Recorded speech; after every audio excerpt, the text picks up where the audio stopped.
John was sitting in a booth in the diner when Kelly walked in and sat down. "Thanks for coming in, Kelly," John said. "Well, John, you said it was really important. From the way you said it, I figured I'd see what's up." "So what's going on?" Kelly asked. "I have a question for you," John said. "A question? A question? You could have asked me a question on the phone, John. Instead, I drove across town on my lunch hour." Kelly slammed her palm on the table in frustration. "This isn't just a normal question, Kelly. This is the kind of question that should be asked face to face." John said. "All right, then. Ask your question," Kelly said. "Do you believe me now?" John asked. "Believe you about what?" Kelly asked. "About Eric," John said. "About Eric? John, what the hell are you talking about?" Kelly asked.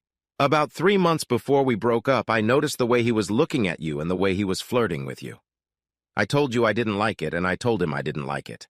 You told me I was imagining things and even got mad at me for not trusting you. Over the last 3 months of our relationship, things have gotten worse and worse. He openly hit on you in front of everyone, and you let him do it. I told you I didn't like it, and you said you didn't believe he was doing anything wrong and got mad at me again. And then the day came when I came home and found you gone. You had moved out while I was at work and didn't even leave a note explaining. I was heartbroken and confused until about a week later when I heard you were living with him. That's when I realized what had happened." "So now you believe me?" John asked.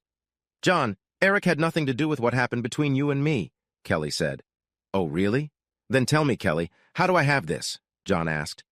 He pulled a small box out of his pocket and placed it on the table between them. Kelly was surprised to see it. She began to shiver. "What is it?" Kelly asked. "I think you know exactly what it is.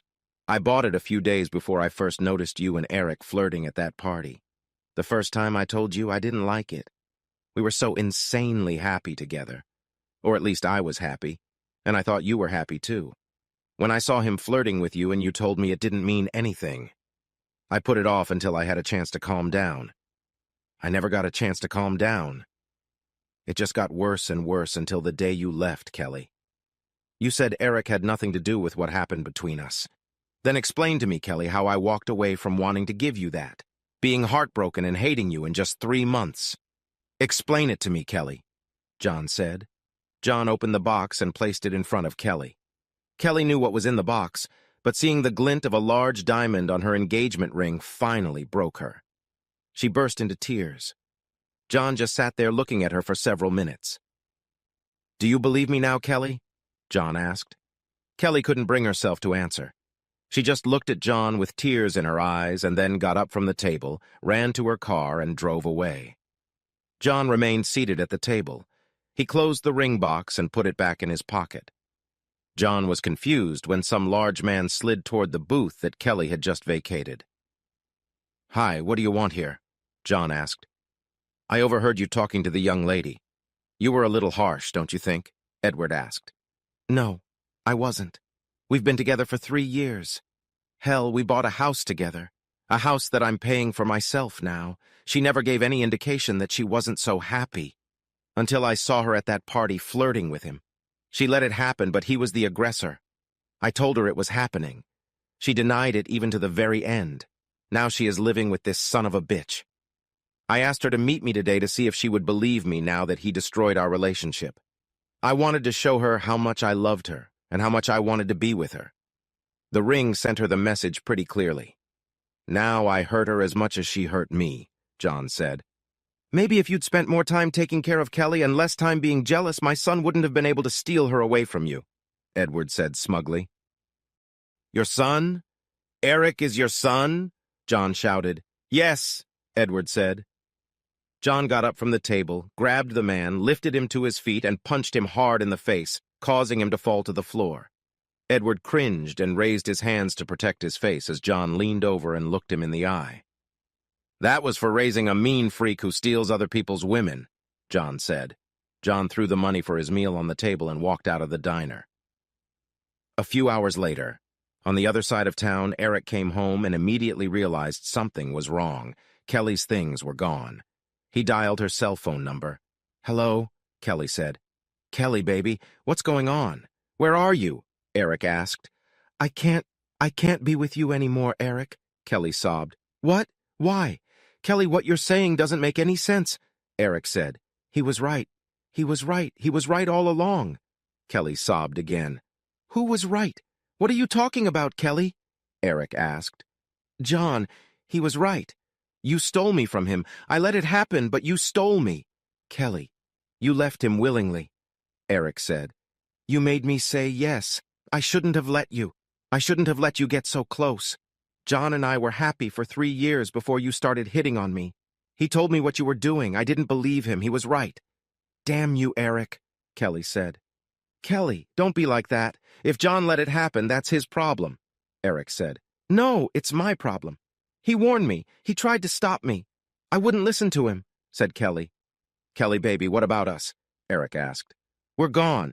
We were never supposed to be, said Kelly. So you're going back to him? That's the thing, Kelly. You're going back to John? Eric asked. No, John would never take me back after what I did. Then why are you leaving me? Eric asked. I owe John a debt of gratitude. I've realized my mistake, and I have to fix it to the best of my ability, said Kelly. A mistake? Kelly, I wasn't wrong, Eric exclaimed. John was going to propose to me. He showed me a mind-blowing ring. The first time you flirted with me, he was so angry he decided to wait until he calmed down. 3 months later, I left him. I let you ruin 3 years of happiness in just 3 months. I was a fool. I hate you, Eric, and I never want to see you or hear from you again. Kelly, wait, Eric said. Kelly hung up the phone. Eric stared at his phone for a moment, then clenched his fists in anger. That bastard is going to pay for this, Eric said. Eric got in his car and drove to John's house, the house where his seduction of Kelly had begun. He ran up to the door and began pounding angrily on it with his fists. John had a very good idea who was standing at the door.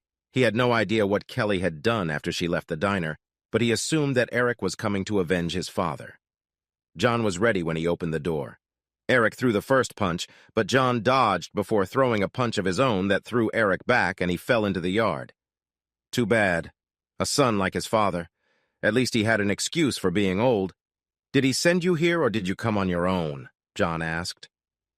What are you talking about, you son of a bitch? Eric asked, standing up. You mean your father didn't call you and tell you about how I punched him in the face in the diner and left him crumpled on the floor like a little kid? John asked. What, you hit my father? Eric asked. I had to. He overheard me talking to Kelly, and then he stood up for you. He deserved it for raising a freak like you, John said. You son of a bitch. What did you say to Kelly? Eric asked. What the hell do you care? John asked. I care because when I got home from work, all her stuff had been taken out of my apartment and she was long gone. I called her and she said she didn't want anything more to do with me. So you tell me. You tell me what the hell you said to her. Go talk to your father. He heard the whole conversation. And get off my property before I break a few ribs in addition to a black eye, said John. Eric looked at John and realized that coming here to challenge him to a fight was a mistake. He backed up, then turned around, hurried to his car, and drove away. When John turned to go back into the house, there were tears in his eyes. I think she finally believed me,